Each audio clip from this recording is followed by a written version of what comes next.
День памяти насильственного переселения аварского народа. Согласно постановлению СНК СССР от 9 и 11 марта 1944 года началось принудительное переселение аварского народа с села территории Дагестанской АССР в соседнюю бывшую ЧССР.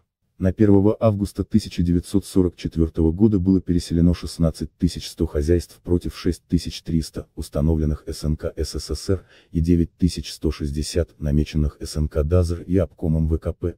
Из 21 горного района полностью переселено 144 населенных пункта, 109 колхозов и частично переселено население из 110 горных селений Дагестана. Примерно 62 тысячи душ, что составляло около 1/5 части населения горной зоны. Кроме того, в соответствии с постановлением СНК СССР от 18 мая 1944 года номер 546 в июле переселены из Грузинской ССР 700 хозяйств, проживавших там аваров.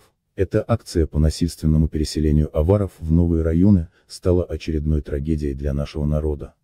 На присоединенной к Дагестану территории в 3 районах – Веденском, Андалалском и Ретляпском – были черезполосно размещены аварское население Кахибского, Тлератинского, Бумбетовского, Чародинского, Хунзахского, Гунипского, Буйнакского, Унцеукульского, Ботлехского, Цеумадинского, Цеунтинского, Ахвахского районов, более 40 тысяч человек, также авары, жившие до 1944 года в Кварельском районе Грузинской ССР, более 3000 человек. После переселения в Чечню авары оказались в новых природно-географических, социально-культурных условиях. Традиционный уклад жизни был разрушен, климатические условия отличались от привычных.